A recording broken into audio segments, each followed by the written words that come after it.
सभी प्रिय छात्रों, आज हम कक्षा 6वीं का गणित का अध्याय 2 रेखाएं और कोण के अंतर्गत हमारा पहला टॉपिक है बिंदु।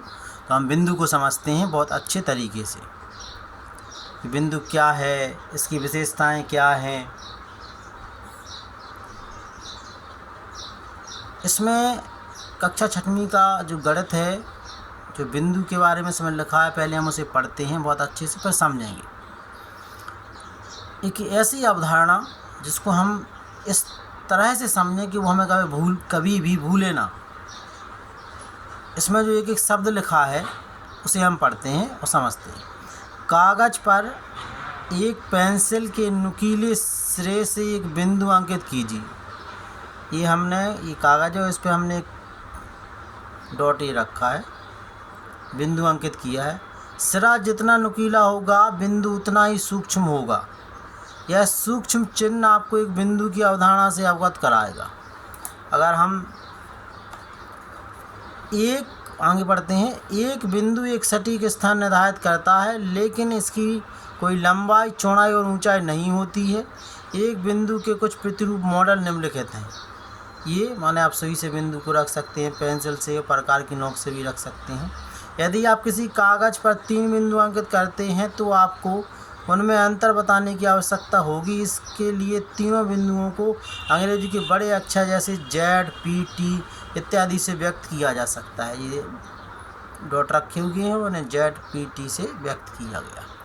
तो जब आप एक शब्द पढ़ते हैं तो आपको समझ में आता है।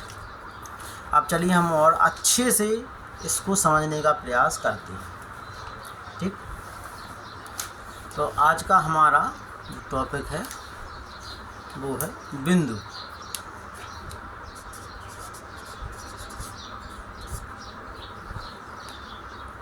इसको इंग्लिश में पॉइंट्स भी कहते हैं। तो बिंदु की परिभाषा क्या होगी? सबसे पहले हम परिभाषा समझ लेते हैं। परिभाषा जो हमने अभी पढ़ा, तो उसमें से परिभाषा क्या निकल के आपकी आती है।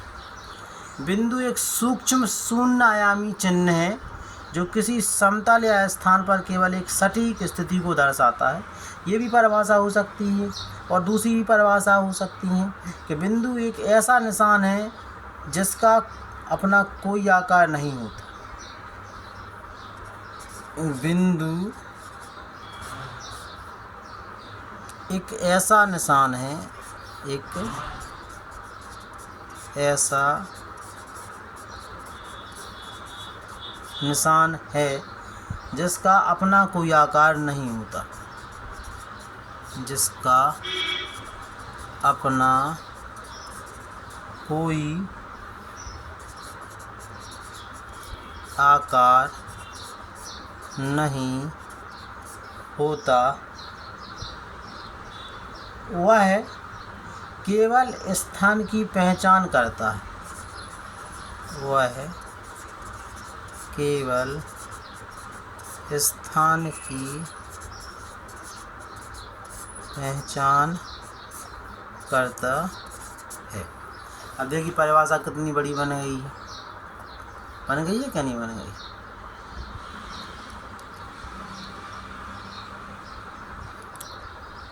लेकिन आपको समझ में आना चाहिए। दूसरी भी परिभाषा इसकी हो सकती है। चलिए दूसरी परिभाषा भी देख लेते हैं, समझ लेते हैं अच्छे से। दूसरी परिभाषा क्या हो सकती है? एक परिभाषा आपके सामने हो गई है। बिंदु एक सूक्ष्म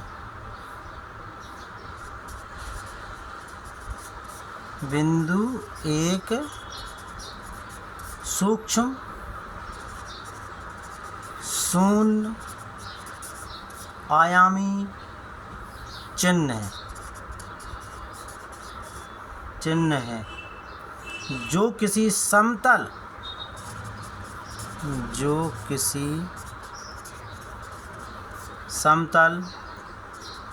या स्थान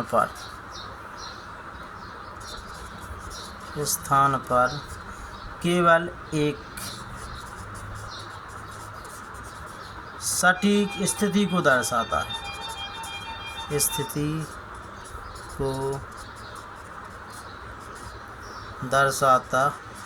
है। देखिए हमने जैसा कि पढ़ा था, ये हमने ये रखा, तो ये क्या आपका बिंदु है। एक सूक्ष्म शून्य आयामी चिन्ह है जो किसी समतल या स्थान पर केवल एक सटीक स्थिति को दर्शाता है। देखिए ये बिंदु, तो ये केवल इसको क्या दर्शा रहा है, सटीक स्थिति को दर्शा रहा है। तो ये बिंदु की परिभाषा। अब यहाँ पे इसमें एक नया शब्द आया है, बिंदु एक सूक्ष्म शून्य आयामी चिन्ह है। शून्य का मतलब तो आप समझते हैं, जीरो। आयामी का मतलब समझते हैं। आयाम क्या होते हैं, इंग्लिश में उसे हम डायमेंशन कहते हैं। जैसे आपके सामने ये हमने एक कॉपी ली है, ठीक, या आपके सामने ये हमने एक किताब ली है, ठीक है। अब हम इस किताब की देख रहे हैं, इस किताब को आप देख रहे हैं, अच्छे से देखिएगा, इसमें आपको आयाम दिख रहे होंगे। मतलब इसकी लंबाई, इस बुक की लंबाई क्या है आप निकाल सकते हैं, इसकी चौड़ाई क्या है आप निकाल सकते हैं, और इस किताब की गहराई क्या है वो आप निकाल सकते हैं। लंबाई, चौड़ाई, ऊंचाई आप बता सकते हैं इस पुस्तक की कितनी है, तो वो आयाम होते हैं। जैसे हमने ये फीट ली, ये स्केल आपके सामने ली है, तो इस स्केल में आप देख रहे हैं कि यहाँ से यहाँ पे हमें 0 सेंटीमीटर से लेकर कितने 15 सेंटीमीटर दिए गए, ठीक है। तो हम अगर इस बुक की लंबाई चौड़ाई नापना चाहें तो इसकी हम लंबाई, चौड़ाई और ऊंचाई निकाल सकते हैं इस स्केल की मदद से आसानी से, ठीक है। तो वो आयाम कहलाते हैं। क्योंकि शून्य क्या है, बिंदु क्या है, बिंदु एक कैसा है, शून्य आयामी चिन्ह है। माने बिंदु की ना लंबाई होती है, ना चौड़ाई होती है, ना ऊंचाई होती है, तो ये शून्य आयामी कहलाता है। अब आप क्लियर समझ गए होंगे कि शून्य आयामी क्या होता है। देखिए हमें किसी भी टॉपिक को पढ़ना है, समझना है, तो हम उसका एक एक शब्द को समझने का प्रयास करेंगे। वीडियो थोड़ा लंबा ज़रूर हो जाएगा, लेकिन आपको हर एक शब्द समझ आने का प्रयास करेंगे और आपको समझ में आएगा। चलिए अब हम आगे बढ़ते हैं। तो ये तो बिंदु की परिभाषा हो गई। अब हम इसकी कुछ विशेषताएं देख लेते हैं। चलिए हम इसकी अब विशेषताओं पर नज़र डालते हैं। तो विशेषता क्या हो सकती है आपके अनुसार?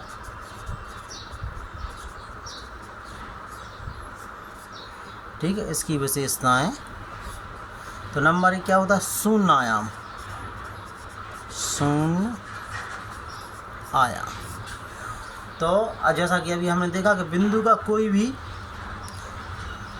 कोई भी आयाम नहीं होता है, ये शून्य आयाम होता है, कोई माप नहीं होती है, इसकी कोई लंबाई, चौड़ाई, ऊंचाई, गहराई नहीं होती है, तो उसे हम क्या कहेंगे, शून्य आयाम हो गया। दूसरी विशेषता क्या हो गई है, निश्चित स्थिति।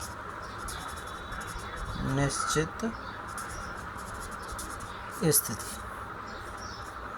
तो जैसा कि हमने बताया, यह केवल जगह को बताता है। जैसे हमने इस जगह पे बिंदु रखा तो इस जगह को बताएगा, ठीक है। जैसे आप नक्शा जब देखते हैं तो उसमें पॉइंट आते हैं गांव या शहर के, जैसे हम गूगल में जब कोई नक्शा खोलते हैं तो उसमें आते हैं, तो निश्चित स्थिति को बताता है। तीसरा पॉइंट क्या है आपका, संकेत। संकेत, तो जो बिंदु है उसको हम कैसे दर्शाते हैं, अक्षर। अभी आपने देखा था ZTP, अंग्रेजी के हम कैसे कैपिटल लेटर्स का उपयोग करते हैं, बड़े अक्षरों का उपयोग करते हैं। चौथा पॉइंट आता है आधारभूत। आधारभूत तत्व। बिंदु क्या है, बिंदु ज्यामिति की सबसे बुनियादी इकाई है जिसमें रेखाएं और आकृतियां बनती हैं। माने यहाँ पे हम आपसे कहें कि जो हमारा रेखा गणित है, बिंदु के बिना हम रेखा गणित की कल्पना नहीं कर सकते। देखिए हमने इस बिंदु को रखा, जैसे हमने दो बिंदुओं को रखा, 1 और 2। अब दोनों बिंदुओं को अगर हम मिला देते हैं, दोनों बिंदुओं को हमने मिला दिया तो ये आपका रेखाखंड बन गया। क्या बन गया आपका, रेखा खंड बन गया। अगर ये आपके दो बिंदु हम फिर लेते हैं और दोनों बिंदुओं से ये लाइन इस प्रकार से निकल जाती है, तो इसको हम रेखा कहते हैं। क्या कहते हैं, रेखा। दोनों बिंदुओं के लेफ्ट राइट से आगे जो लाइन निकल जाती है, असीमित जो होती है, उसे हम रेखाखंड कहते हैं। जैसे हमने केवल एक बिंदु लिया, जैसे हमने ये लिया एक बिंदु और केवल हमने एक लाइन खींची,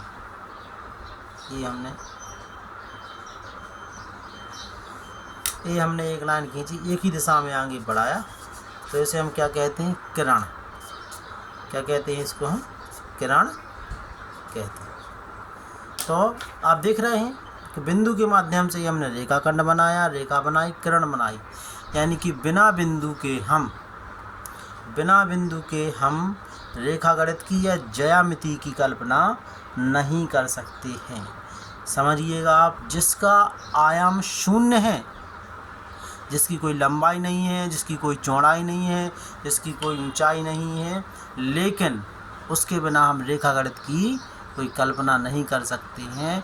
तो बिंदु बहुत ही महत्वपूर्ण टॉपिक था जिसे हमने समझने का प्रयास किया।